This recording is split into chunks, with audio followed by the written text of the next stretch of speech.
Welcome to OAA Now, your home for Oakland Activities Association news and information. Here's your host, Sammy Taramina. Welcome to OAA Now. Here I'm Sammy Taramina, blog around the OAA, the host of Last Three Brain Cells, and also the host of Tween Terminas on Orion Television. I'd like to welcome those watching on the local voice on SoundCloud and those watching on Orion Television.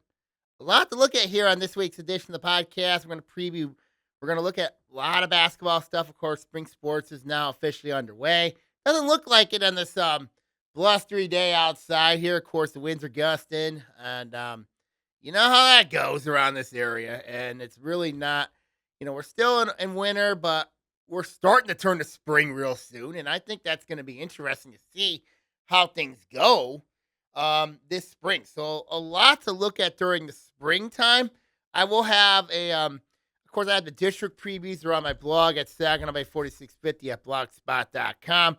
We talk about spring sports. Of course, we talk about start of baseball, softball, track and field, lacrosse. Now with the addition of boys volleyball, it's going to be interesting to see how things are going to go. And I think this is going to be very, very interesting to see how things are going to look heading into spring season. And obviously we got spring break coming up in the span of 2 weeks. And I think that's going to be really interesting to see how things go when you look at, of course, how things are going to look. But we're going to recap a lot of basketball here this week here on the pod. We had a Final Four team in boys basketball in Avondale. We're going to break down their game against Rockford, what happened there. Also, the regionals. Of course, the OA's got no more teams remaining in the girls' side. And then we're going to also look at, of course, what teams I'm looking at heading into next year. So a lot to really look at here on this week's edition of the podcast. Let's start off, of course, with the girls. And I think this is going to be very interesting here. The OA had 3 teams that remained in Troy, Athens, Groves, and Clarkston. So let's look at, of course, I look at Troy Athens' side of things. Troy Athens, they ran into New Baltimore Anchor Bay in the regional semis, falling 54-33.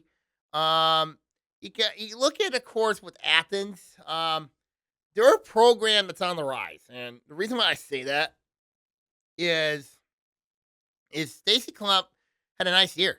She had a really nice year for Troy Athens. They had a really good year. Obviously getting the number 1 senior district. They knocked off Troy in the district final. But New Baltimore Anchor Bay, they're a very good team. Don't get me wrong. This was one of the best teams they've had in years past. So it was going to be a top match for Troy Athens regardless. But you look at the program that Athens has, they're on the way up. And you kind of think about with them is you lose 2 big players in Kate Malone, you lose Katrina Tashich. That's going to be a big loss. But Athens, they're a program that's on the rise, and I'm curious to see how their 8th grade program is going to look. And according to Coach Klump, when I talked to her, they're a team that's on the rise, and they're a program that's on the rise, and I think they're going to be a team that maybe the next 5 to 10 years, they can be a very dangerous team. And, you look at Troy Athens, to me, I think Stacy's done a really nice job with that program. And, and building it from the ground up. And, she's had some years where they were down, and I think they're going to make some noise next year. So for Coach Klump and the Red Hawks, they had a great season, great run, winning a district championship first time since 2002. Congratulations there to Troy Athens on a nice season. So we're going to see what happens with them heading into next year. So, so we're going to see what happens. Then we look at the matchup with Groves. Groves, of course, winning their first district championship since 2022. Of course, that was the year that they had a really nice year. And then they had it. Then they had a downturn, and then they're back up. You know what I mean? So Groves winning their first district championship since 22. Knocked off Bluefield Hills in the district final. So, you know what their reward was? had to go play Wayne Memorial in the regional semis at Detroit Renaissance. And you kind of like have to say to yourself, okay, what in the world is going on here? And Wayne is one of the premier teams in the KLA, one of the premier powerhouses in girls basketball. And Groves, of course, is a up and coming team, led of course by who I think is going to be Miss Basketball next year in Harlan Simpson. And I'm openly saying that on air. Um, the bottom line was, it was going to be a tough matchup for Groves because one, they didn't have the size to match up with them. And we know how athletic Wayne Memorial is. They're also well coached. So it was going to be a tough matchup.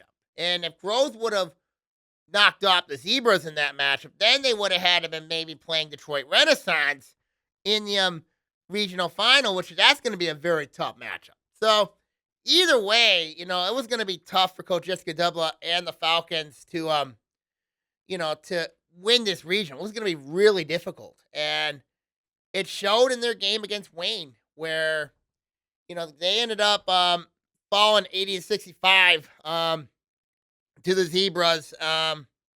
Simpson did have a nice game. I think she had 28. But you kind of look at Groves' season and say to yourself, they had a nice year. I mean, and this is still a very young team. They lose one senior in Chasey Roy, but they got everybody coming back. I mean, obviously the impact of Mallory Killian. She had a great year. Simpson had a great year. I mean, Groves was just early on with this beating people. I mean, they were just destroying people. I mean, they scored 80, 90, 100. I mean, like, you think about that. That's, and I know that they run the system. Obviously, it's a college system. And I think a lot of teams really started to figure it out. And especially, the system that Double runs is a college style system. But once I thought teams started figuring it out, it just came down to personnel. And, and that's what happened with Groves is you really think about with them, you kind of really think about what the Falcons was. I mean, like, when you press a lot, and when teams beat the press, then it's going to lead to easy baskets. So, and in turn, you look at what Groves does, they like to go score after score after score.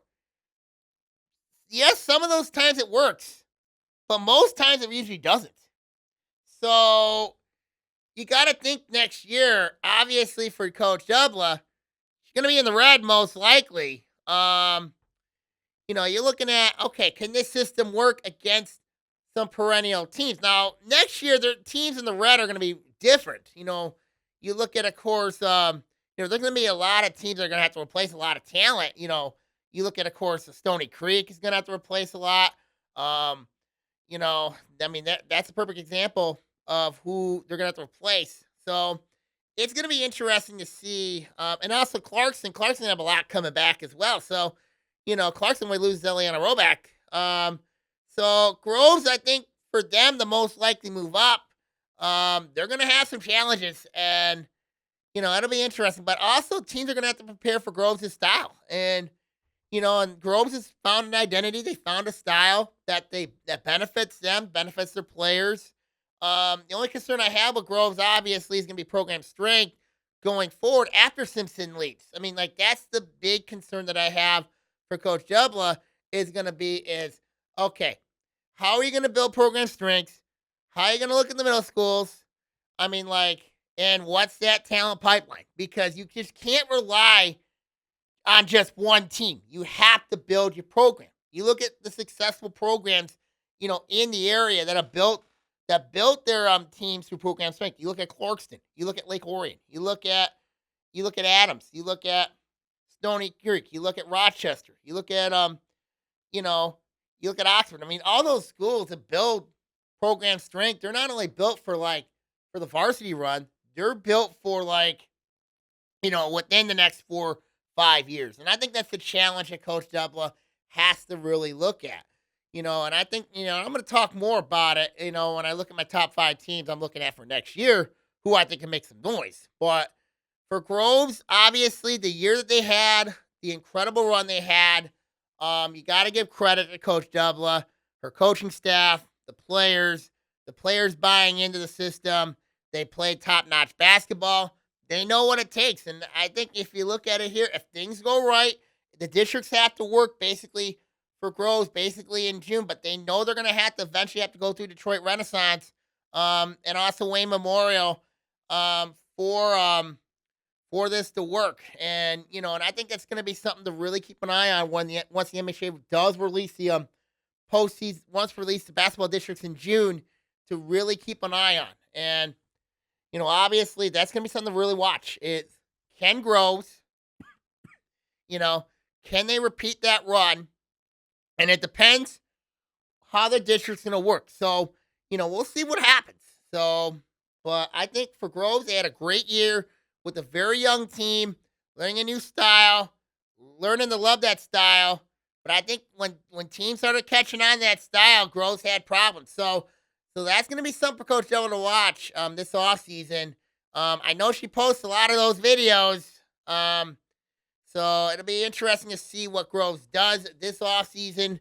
But they'll certainly be a team to watch. So, so Groves, you know what I mean? Like, great year. They have Harlem Sister coming back, Mallory Killian coming back, Soapy Swanwick coming back. I mean, but the question for me is for Coach Dubla is going to be depth, program strength. That's the big question that I have for Groves, particularly in the next 2 to 4 years. Is something to really watch for with Groves going forward. So that's something to really, really watch for with the Falcons. And then let's look at Clarkston. Clarkston had an incredible run. I mean, they had they got to the district semis, knocked off Davison behind a 31-point effort from Eliana Roback. Roback scored nearly half their points in that semifinal game. I got to give Davison a lot of credit. They battled hard. They competed hard. It was on their home floor. So it was interesting to see how Davison battled back against Clarkston.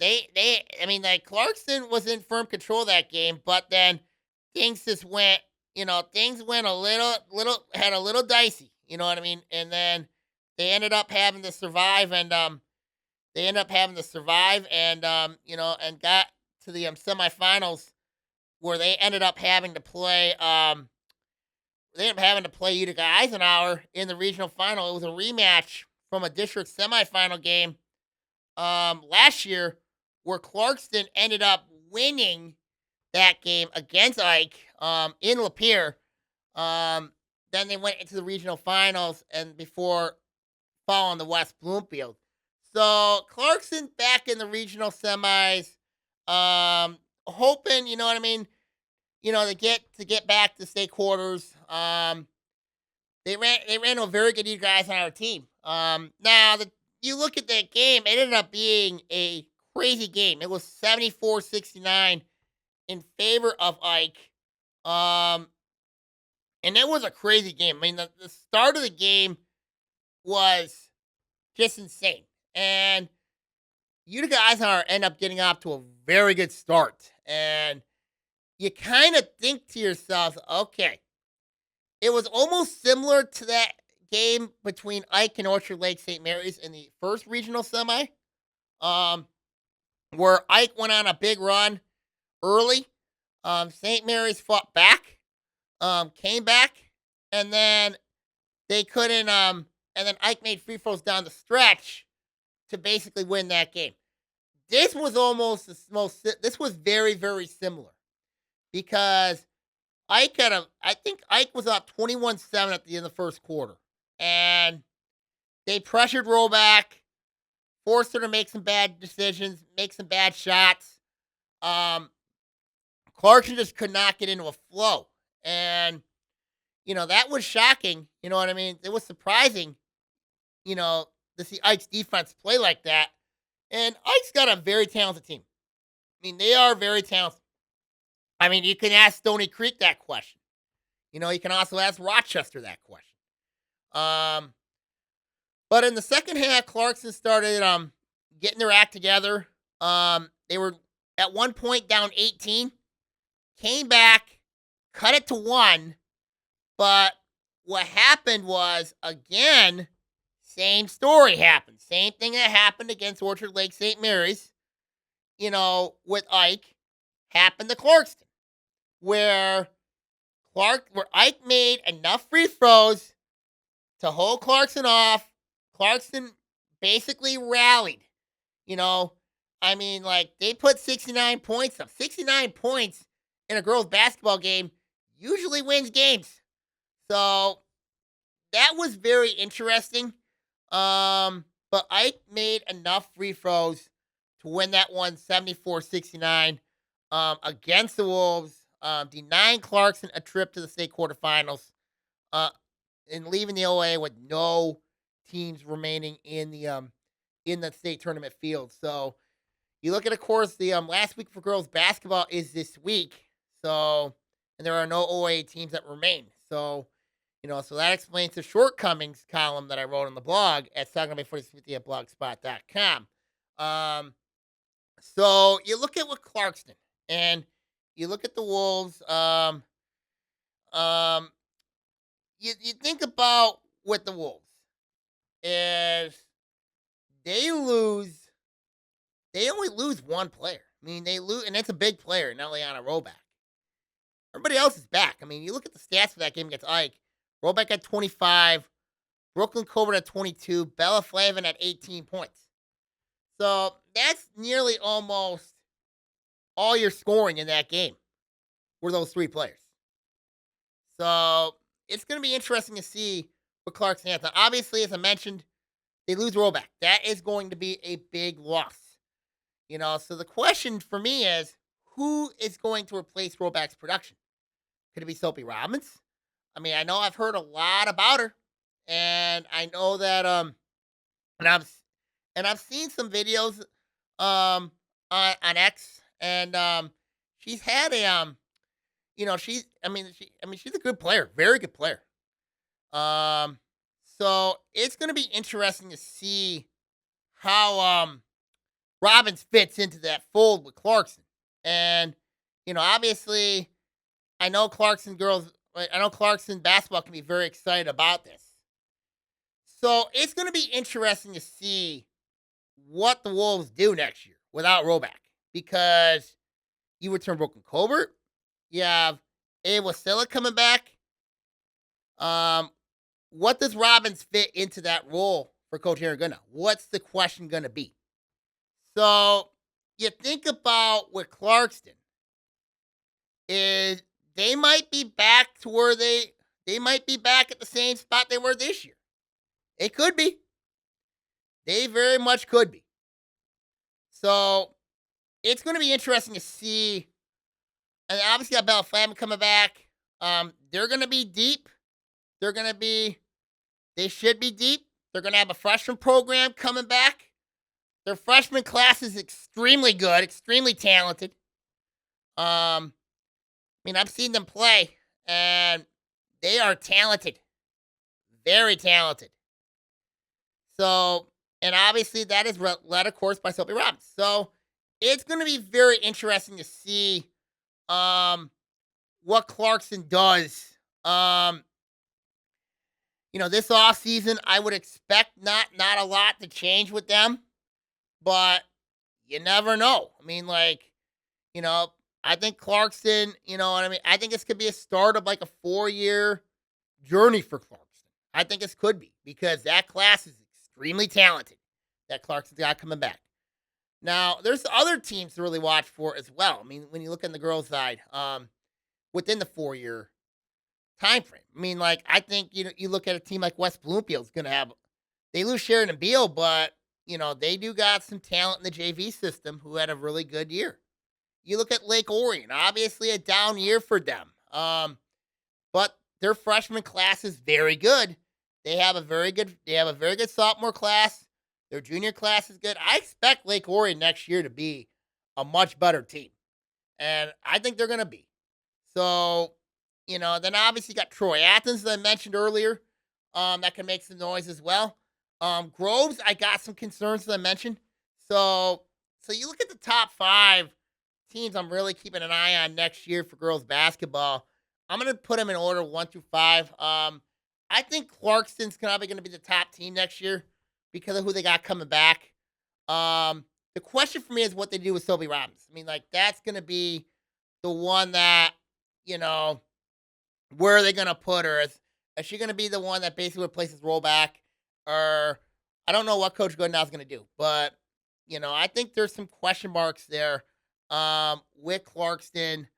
Obviously, defensively, there's some concerns there defensively with this team. I think that, they could be a team, that could seriously make some noise next year. In this, in the red, they're going to most likely be in the red. But I think Clarkson could be a team that they could make some noise. As I mentioned, so we'll see what happens. I think Clarkson's a team to really, really watch for. That they could make some noise next year. Groves is my next one here. As I mentioned earlier when I talked about Groves, the Falcons are a team that has you look at what Groves, obviously Harlan Simpson, I think she's gonna be a Miss Basketball candidate. You kind of really look at what the Falcons is. Groves is a team that, they love to go up and down, run a different system.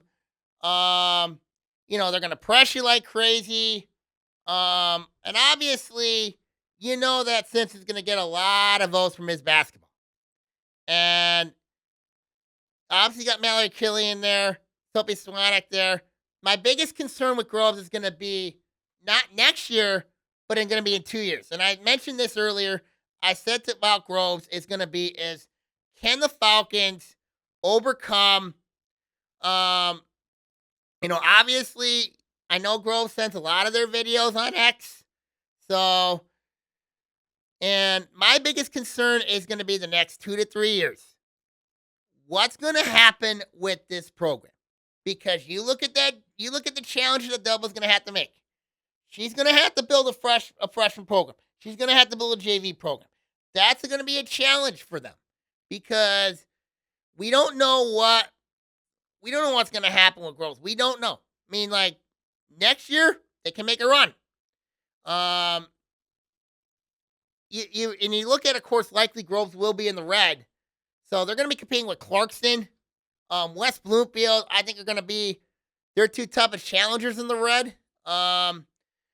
So it's going to be interesting to see. Of course, Clarkson's got their own storyline. They got their own questions there.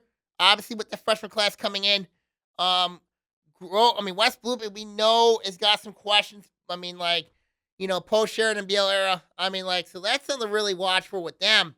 But can Groves be that team that can make the next step? And I think that's going to be the one that you have to watch with the Falcons. That's the team you got to watch for.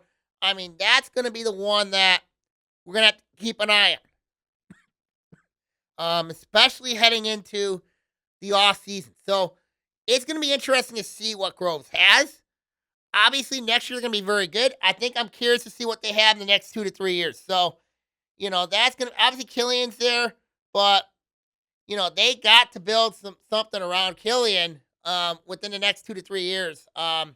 If they do, Groves could be right back in that conversation. If not, there could be some trouble. So we'll see what happens. So Groves for me, long-term program strength is my biggest concern surrounding the Falcons.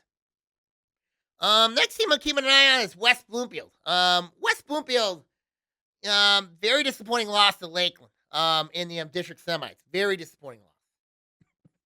So they do lose Sheridan Beal. It's a big loss. Lose on the Hall. They got a couple players that are going to be very good. Their JV program was very good. Tanisha Washington, she does a really good job building that JV program over there at West Bloomfield. Gets them ready for Coach Aaron McAllister. And McAllister, you know what I mean? I mean, he coaches a different style, but they're all on the same page over there. West Bloomfield's going to be very good for years to come. Now, do I expect them to be Breslin like they've been in the last few years? I don't know. That's a question to remain seen. Um, but there's gonna be a lot of questions surrounding West Bloomfield, surrounding that loss to Lakeland. How do Lakers bounce back? I mean, that's gonna be the question for Coach McAllister heading into next year is how do they bounce back from this? Um, you lose some, but you got a lot coming back. Your JV's pretty good. Your freshman program, up and down, but no one, Coach McAllister, he usually, I mean, like, knowing Coach McAllister, looking at the talent level in the middle school levels, I think West Bloomfield's going to be a team to really, really watch for. They're going to be a storyline to watch, and it's going to be interesting to see how West Bloomfield responds, how things are going to look. So it'll be interesting to see how West Bloomfield goes heading into the off season. Next team I'm keeping an eye on next year is going to be Lake Orion. And you look at the Dragons, had a rough year this year. 6-16. You lose 6 seniors. But as I said in previous podcasts, I don't think you want to play them next year. I really don't. And I think there's a reason why, as you look at the experience they got coming back. You look at a Kelsey King, who can be a very dangerous player next year. You have Kara Veter, who can make some noise next year. You have an Abby Nearing, who late in the year really got, when she got in there, she was very effective. And then you look at Addie Walensky. She's a 3-point shooter. You got Mary Grazer at point guard. So the question that I have for Coach Bob Bridges' team is going to be this. Last year, this year, 2 years ago, you had Izzy Walensky and Charlotte Poplowski. They were shot creators that can, basically create outside the offense. Both of them were. And you look at this Dragon team, they just didn't have that this year. They just did not have that. So I think the key for Coach Bridges is going to be is you got to find that player who can create for their own offense and also be a threat from the guard spot. And, and it basically be like that Izzy Walensky type player. There are going to be some candidates, though, for next year for Lake Orion. There's going to be some candidates. But you look at a course for Lake Orion, this offseason is huge. It is crucial for this program to play a lot of basketball in the summer. It is crucial. It's critical for this team to bond, for this program to bond. You look at the JV program, their JV program's not bad. I mean, like, there is talent. I mean, the sophomore class is very good. You look at it, course, and especially this 8th grade class coming in. They are talented. They are very talented. Now people say, are they better than Clarkston? That remains to be seen. But as I mentioned, long-term program strengths, Clarkston has to be in that conversation. Lake Orion really has to be in that conversation. And I think for Lake Orion, it's going to come down to is, obviously program strength is going to be key. But they've got to get some things fixed in the varsity level. And, most likely this program's going down to the white, where I think the white could be very interesting. When you look at a course, Lake Orion, imagine a Lake Orion, Bloomfield Hills, Troy Athens. That could be just insane because Troy Athens this year shared the blue with Rochester Adams. Bloomfield Hills, they got a lot coming back. I mean, like you look at Bloomfield Hills, they are a dangerous team. They can be very, very dangerous. So you think about with Lake Orion, this Dragon team, they can be very good next year. I think they're going to be in. I think they're going to have a bounce back year. I think we're going to see them right back where they were at a couple years ago, when Lake Orion made a run to the regional semis. Um, I think they're right there. I really do.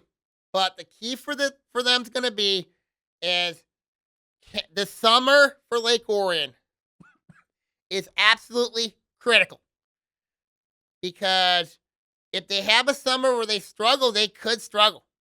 But if they have a summer like they did a couple years ago, when everybody was committed and everybody had the same goal in mind, I think Lake Orion can be right back where they need to be. So the summer is going to be extremely critical if you're a Dragon. So we'll see what happens. Next team I'm keeping an eye on is Troy Athens. Athens, as I mentioned earlier, got a lot coming back. Program strength has been solid. Coach Stacey Klump's done a nice job building that program. So Athens could be a team to really watch for. Shared the blue this year with Adams. Most likely going to be going up to the white. So we'll see what happens. Program strength looks solid as well. So it'll be interesting to see how Athens does heading into next year. Bloomfield Hills is another team. Keep an eye on. You look at Bloomfield Hills this year. The freshman class they had a very, very good freshman class. Going to be sophomores next year, going to have that next step of experience. So now, you lose Brielle Burns. That's going to be a big loss. So there's going to be a question who's going to be in the interior for Bloomfield Hills. So that's the big question. So I'll be curious to see what Coach Ronaldo Brown does with Bloomfield Hills. I'll be curious. Didn't win the white this year because, Groves is in that division. So I'll be curious to see how Bloomfield Hills looks hanging the next year, because that could be an interesting division with Lake Orion and Troy Athens. That could be very, very interesting. So we'll see. And then another team to keep an eye on is Avondale. You look at Avondale. Here's a team that you got to think Avondale as pre-Jordan Ratliff and then post-Jordan Ratliff.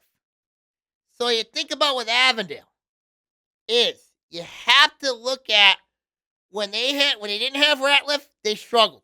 When they had Ratliff, they were very good. Ratliff gives them that 3-point shooting, and she fits that system pretty well when you look at it. Of course, with especially Shasha McClendon. You really think about with Avondale is how's Avondale going to look when all three of them are together. So it's going to be very, very interesting to see how Avondale looks, because when you look at, of course, the league, Avondale, I don't think a lot of people want to see Avondale. I just don't think they do, because Avondale, when I look at them, you add the big three. When you look at players like, a Ratliff or a Demaya Owens Carter or a Sasha McClellan, they got a big three. Then you got players like Jermani Hall and Carter. They got some size. There are some question marks, though. There are some questions. So I think Avondale could be a team to really keep an eye on next season. Program strength I am a little worried about with Avondale, particularly the JV level, the freshman class, and especially the middle school class over there at Avondale Middle School. Those are some things to really keep an eye on with Avondale. I think it's going to be interesting to see how the Yellow Jackets approach next season. And I think it's going to be interesting to see how Avondale approaches this. But I think they're more than capable of being one of the top teams in the league next year. So Avondale could be a team that could seriously make some noise heading into next year. So those are the teams to keep an eye on. I didn't mention like several others. Now obviously Oxford does have a lot coming back. And Caitlin Brockway, Mia Champagne. Trying to figure out what happened at Davison game. I am concerned about program strength surrounding Oxford. Stony Creek, they do lose a lot. They're liking to get a new coach in there. Obviously Coach Ty Negoshian, athletic director Ty Negoshian, he's done a really nice job of that program. I am concerned about program strength with Stony Creek. Heading into next year, yes, they returned two very good players in Samantha Fulkerson and Calista Avash. They do lose three starters. That's going to be interesting to see with Stony Creek. So I do have everybody on the blog. Adams, another team I think could be very interesting. I mean, obviously they lose Faith Solish and Jordan Jarrell. Those are going to be two big losses for them. They do have Lucy Marcial coming back. I think she's going to be a very good shooter for them. I think she'll be a leader for Adams. So there's a lot of storylines to look at here on the blog at Saginaw Bay 4650 at blogspot.com for the latest information around the OAA.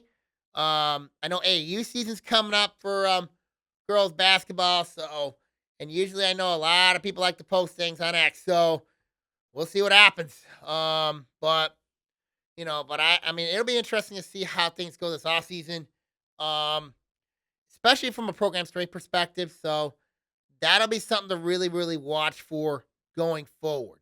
So we'll see what happens. Now let's go from the girls' side. Let's talk about the boys.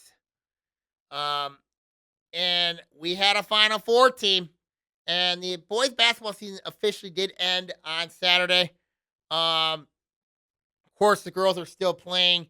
I still think on the girls' side, I think the two best teams in Division I right now look to be Muskegon and Belleville. Belleville obviously is going to be the favorite there, so it wouldn't surprise me if Belleville wins the state title in Division I, but also it would not surprise me if Muskegon wins in Division I, especially when they upset Rockford in the district finals a couple weeks ago. So it'll be something to really watch for there with them going forward. Now let's go to the boys. So you look at the way the season ended. Avondale got to the Breslin Center. First time since 2002 that they've been to the Breslin. I remember when they won the state title in 2002. That was my freshman year in high school. It was the Class B state championship under legendary coach Tim Morton. He led that team, that program, to their state championship.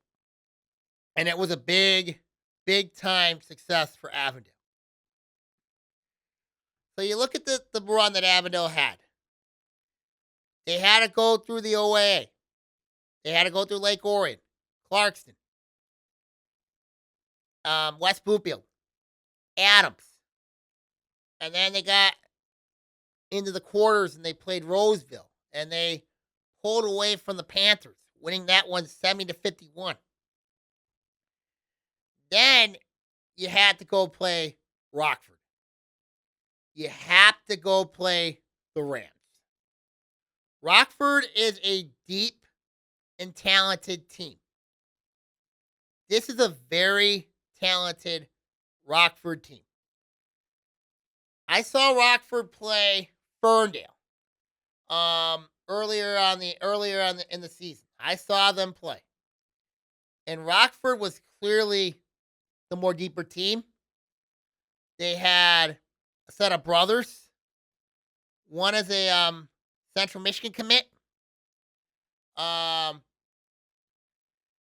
And they had a player in Eli Wolf who's a sophomore. They had a very deep team. They have more than that. So I watched them play Ferndale, and I was really impressed with what I saw against Ferndale, with the way they did. Now, albeit, you look at Ferndale. Ferndale plays a very tough schedule. They'll play anybody. You think about with them is Ferndale is Ferndale is an interesting team. They pretty much are. So you think about with them. Um, I think with Ferndale, they're going to be interesting next year because and I'll talk about them in a couple minutes. But you kind of knew with Rockford going into East Lansing, you knew that they were going to have half of the Breslin Center basically filled in orange and black. Now, Rockford was the home team. They wore white. Avondale was the road team. They wore black. Most of the tournament, Avondale was wearing their white uniforms. So when you look at that game, and unfortunately, I couldn't watch most of it because we had a power outage in Lake Orion. So so I couldn't watch it, but I did keep a close eye on it.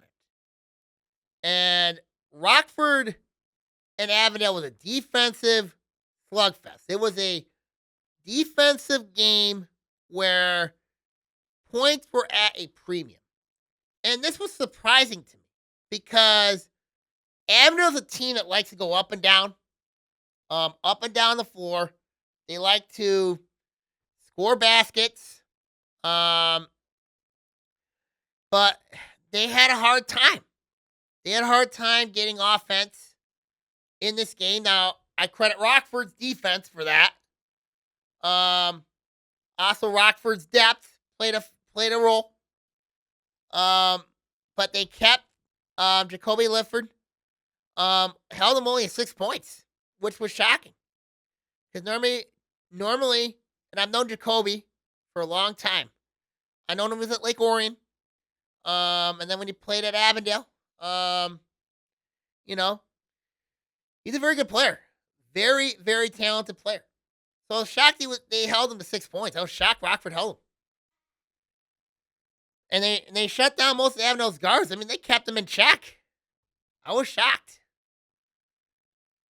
So Avondale took the lead at some parts of the game. They did. Rockford battled back, and ended up being it was a 1-point game. They gave the ball to Jacoby. Jacoby ended up missing the shot. Rockford got the rebound. Avondale fouled. So it's 38-35. Rockford made 2 free throws, and Avondale couldn't make a shot. And that was the game. Rockford knocked off Avondale. It was an emotional time. 38-35. Good game. Really, really good game. Rockford ended up knocking off East Lansing. Of course, East Lansing had the Player of the Year in the state, Mr. Basketball, and KJ Torbert. So Rockford ended up winning their first Division I state championship since 2003. Knocking off East Lansing 55-50. So actually it's 54-50. So give credit to the Rams winning the Division I state championship, knocking off Rockford, knocking off East Lansing, the defending state champions. I give them props. So you look at next season. You look at let's look at Avondale's run before I talk next season. You look at Avondale, they do lose a lot. But you got to remember this class had a great, great year. And for this class, they can say they've knocked out Clarkston 6 times in 2 years. That is very unheard of. That is extremely unheard of for a program like Avondale to go in and beat Clarkston 6 times in 2 years. That says a lot about the program. It says a lot. So you look at Avondale, they lose a lot. They do lose a lot of talent. They do lose a lot of experience. They do lose a lot. So this is going to be interesting for Coach Aaron Fox next year. Obviously, Avondale does have their big guy coming back. That is going to help them. But the question is going to be is, what next for the Yellow Jackets? What next? So that's the big $1 million question for Avondale. Is how does this team perform next year when they don't have a lot of talent coming back? So, and will the young guys step up? So that is going to be interesting to watch. And especially when you look at the Red, what it's going to be next year, especially without North Farmington and Farmington. They're both leaving the league for the Lakes Valley Conference this summer. And then obviously in 2 years, we talk about Novi and Northville coming in to the OAA. And I'll be curious to see what the league does with both those two teams. And also on the girls' side with Novi and Northville. I'll be very curious to see what happens with both those two teams. So you think about next year with how everything looks. You kind of think about, okay, you look at, of course, there's still some star power coming back. You look at, of course, the team I'm going to be watching carefully this summer, this offseason, is Clarkston.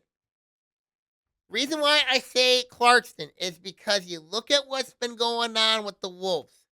They've not been themselves. I mean, you have program strength. You have, like, there's something with Clarkston. You look at Clarkston, they've always been consistent. They've been very consistent, but you kind of look at they've been in a district funk lately. They losing the last 2 years to Avondale. And then of course, 2 years ago, of course, losing the semifinals, in the regional semis, to Grand Blanc.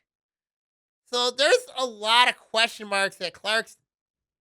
Now, what helps Clarkston is they got some pieces coming back that's going to help them.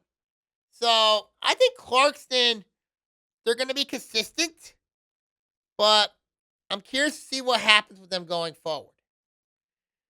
Then let's look at Ferndale. Ferndale's an interesting team.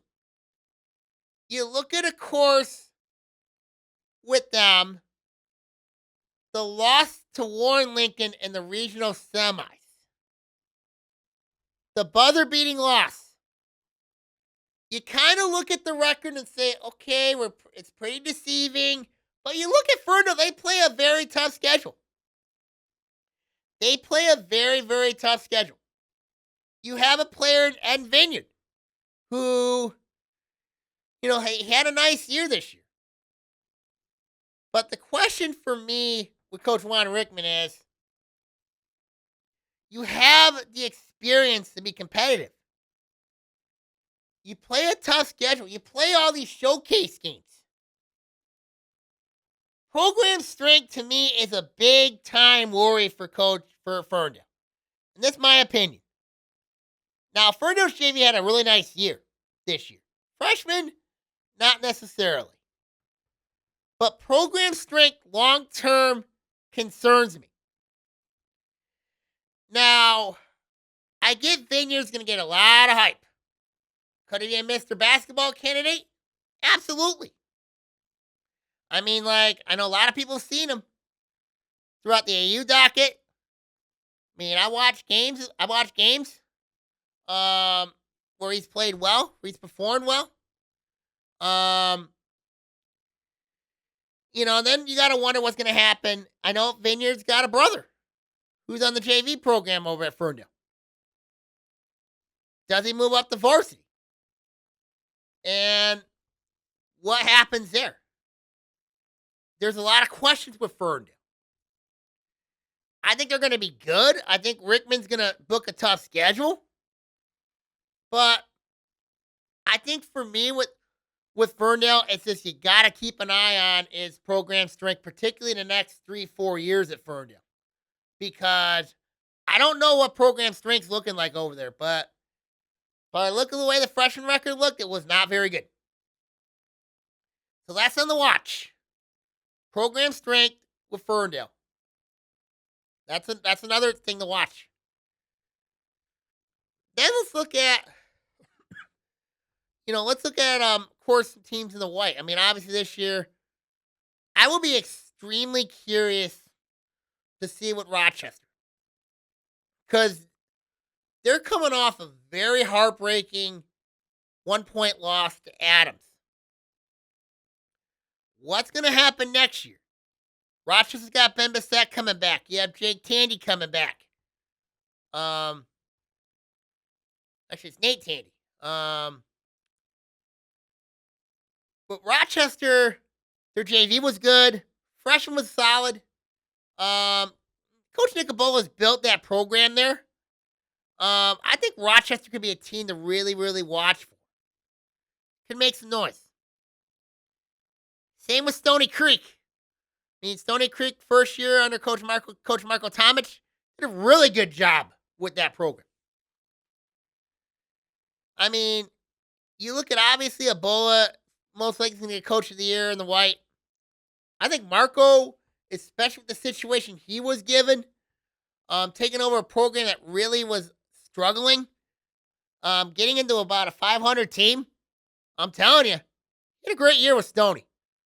Great year with Stony. I think Stony Creek could be a team to watch for. I really do. Adams, obviously, with them, they do return Cannon Flynn. Coming off a district championship. Program strength looks solid for Adams. I think they're a team to watch. When you look at the city of Rochester, all three boys basketball teams, programs, they could be very good next year. They could be very, very good next year. So that's something to really, really watch for. I think they could really make some noise. Then you look at, of course, you look at Lake Orion. I mean, Lake Orion's going to be very interesting next year. You lose Nate Giacalone, you lose Jackson Shosky. You lose Will Farmer, you lose Max Nearing, you lose Joey Dugan. You have 7 seniors coming back. Of course, you look at of course with Kaline Scott. You look at Brecken Powers, Max Hinder, Jackson Hall.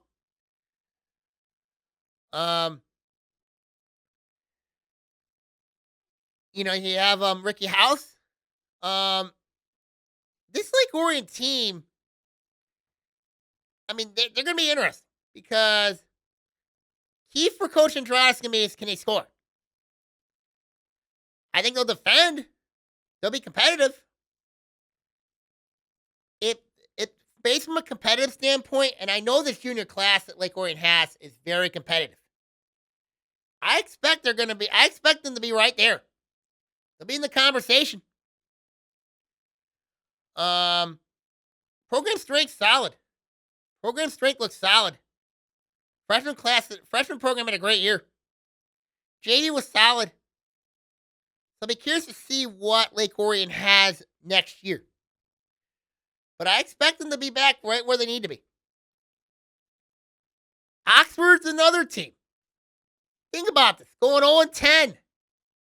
Then you knock off Grand Lake and Davison. And win a district for the first time since 2019. You lose Brady Elling, that's going to be a big loss. But you have Brody Casper coming back.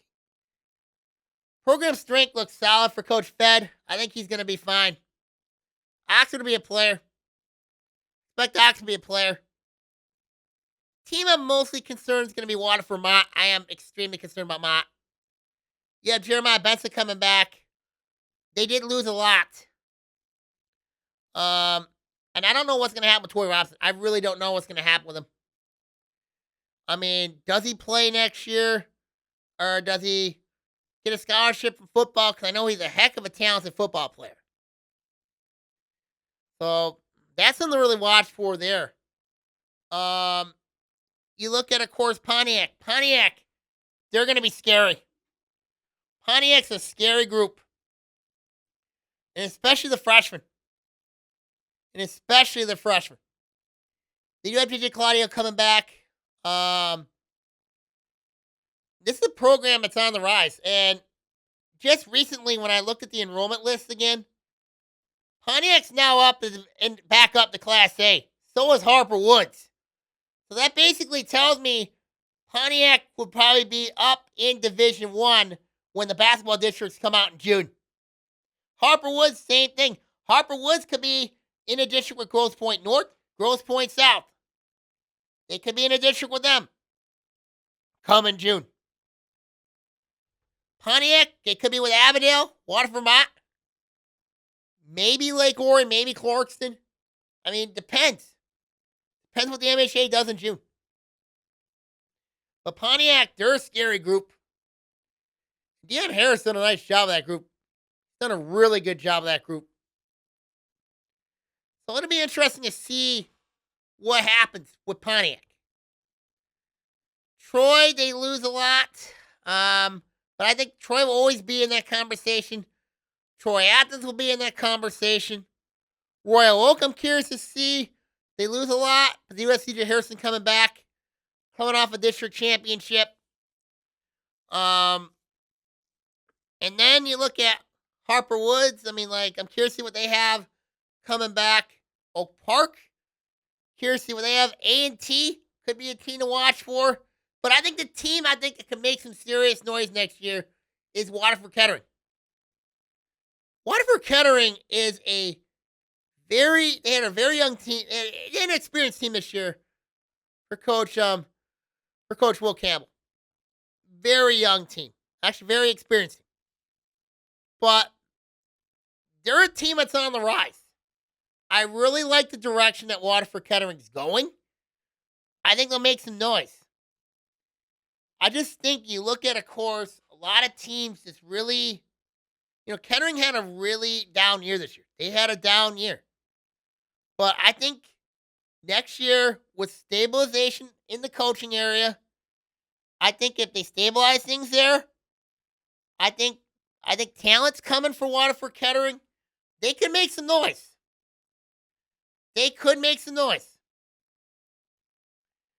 Another team I'm watching is Seaholm.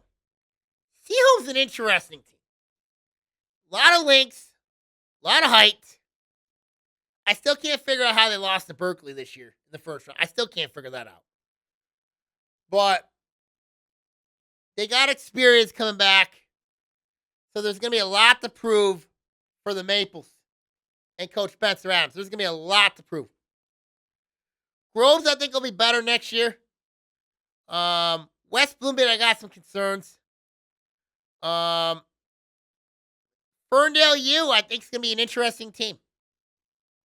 Be curious to see what Coach Antoine Bradford has. Really curious. See how it goes. There's a lot of storylines to watch for this offseason. Of course, you're going to have AAU. Going to start up pretty soon. So it's going to be interesting to see what direction boys basketball is going to look, especially heading into next year. Because it's going to come real fast. And I know that we look at, of course, football, obviously coming up in the fall. Spring, obviously, we got baseball, softball, track, lacrosse, the emergence of boys volleyball. So there's a lot to really look forward to in the spring and also in the summer. And we don't know what's going on yet when it comes to a lot of other things around the league. We don't know what's going to happen. So it'll be interesting to see how things look. Storylines start to build. What the divisions are going to look like for both boys and girls basketball. There are a lot of storylines that still have to be completed. So it'll be something to watch as we head into the start of spring sports, and then also, of course, with Farmington and North Farmington leaving the OAA to go to Lakes Valley Conference, Novi Northville coming in the OAA in 2 years. So a lot to look at as we head into the beginnings of the spring season. So we'll see what happens. Everybody want to sign off here. Make sure you follow the blog at SantaMay4050 at blogspot.com for latest information around the OAA. Take care. God bless. And I'll see you all next week. Take care. God bless and God bless.